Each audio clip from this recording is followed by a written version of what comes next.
It just, Everybody. it just was a wonderful celebration. We have a list up there of how much it all cost for these people to produce this play and all this stuff, and they thought it was astronomical, but I thought $1,800 was kind of reasonable. Oh my goodness, yes.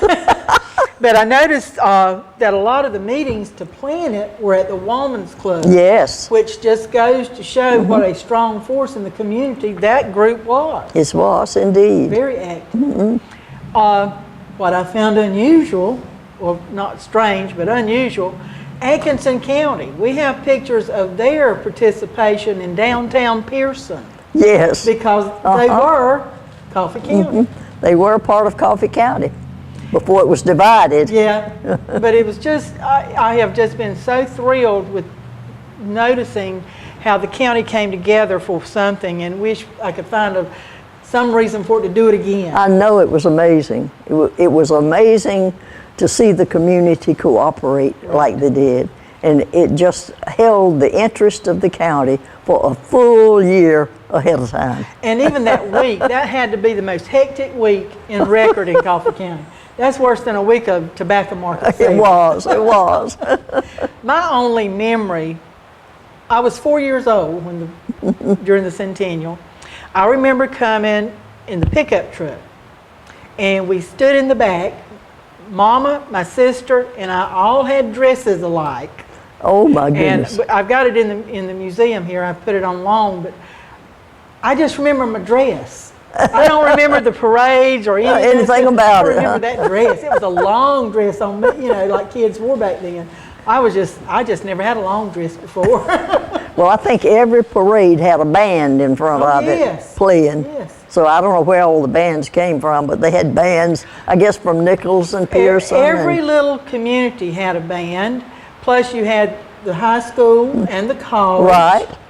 But something else I noticed, and when Tom Johnson was doing the pictures, he pointed it out to me. I said, the soldiers or National Guard Armory people are going backwards. And he said, no, Carol, they went one way, turned around, and came back. I've never seen a parade in Douglas do that before. So it went. I don't remember that part of it. Peterson, and then we have Bernard Rogers obviously sat out front of his studio and took pictures of the parade.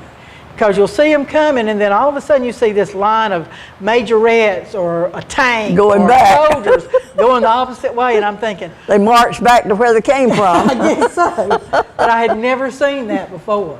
But it was a wonderful week. It really was. And the floats were so much fun.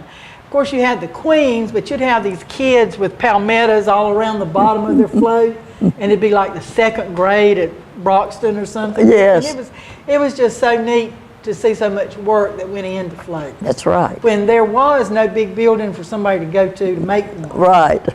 So, what was one of your favorite memories of that time? I guess my favorite memory was all of the people coming together to plan it and to execute their plans, and everything was done without fussing and without arguing. I mean, everybody was just happy to cooperate and do their part, and it was just the good feeling of the community working together to get it. That was my favorite part of it. Well, somebody did a lot of PR because we had the lieutenant governor and we had all these dignitaries, mayors from Alma and Hazelhurst. We have pictures of them coming to our centennial celebration, Yeah. riding in a car and waving.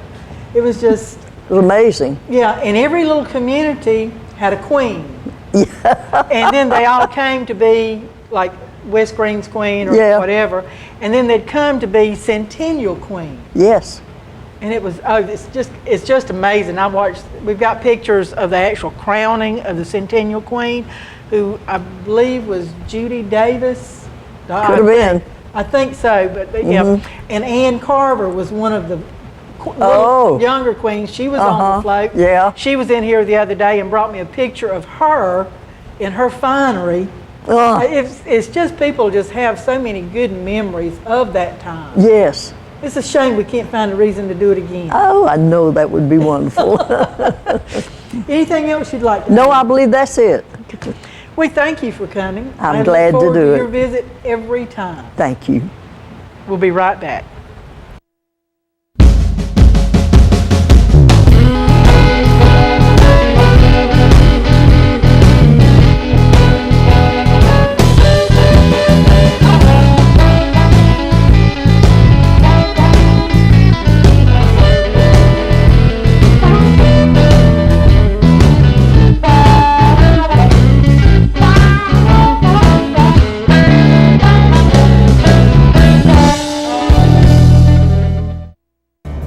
Here in Georgia, summertime means school's out, time for vacations and family fun.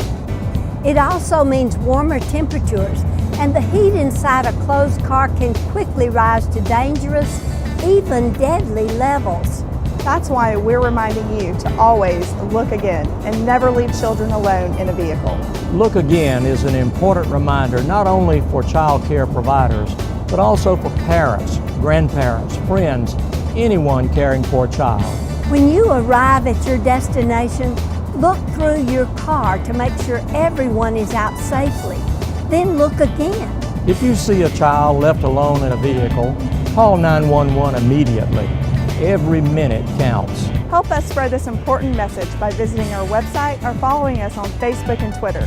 Everyone can play their part. Right, Callie?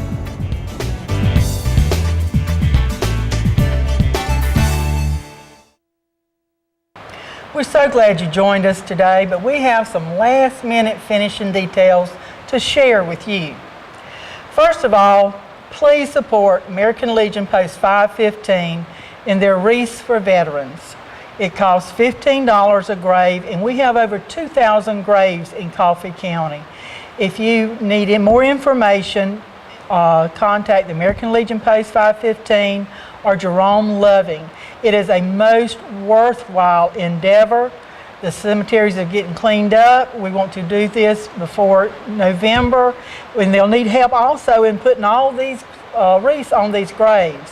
If you would like to do something for your history and your community, this is a great project. Like I said before, we have the Centennial exhibit, and it'll be running through August, so please come down and look and see what we have. We'll also be setting up Carver High reunion display, and this is for their annual alumni reunion because it covers several classes. And we have a reception for them on July the 1st from 10 to 12. So if you're an alumni of Carver High, come on by and join us. Our next project that we have been working on and planning for several months has been our Coffee County Memory Project Integration Years 66 to 72. We have visited the West Green community for 2 days. We're in Broxton this week. On the 13th and 15th of June, we will be in Nichols. And then on the 20th and 21st, we will be in Ambrose. But you can also participate in Douglas at this museum. We want your memories of the integration of the school system, but it's not just the school system. It's the rec center, it's the city departments, it's everything. It was a pivotal point in our history, and we need everybody's input to give us a blanket case. We also want you to know that it is an anonymous event. Nobody knows who you are. It is an auditory recording. We don't keep a name of who you are and what you said or any of that kind of thing. So it is truly anonymous. If you can't get out to come to any one of our locations, we have people that will go to your home and interview you. Ms. Scott participated in that, as well as some others in the community. So please, there is no reason for you not to participate.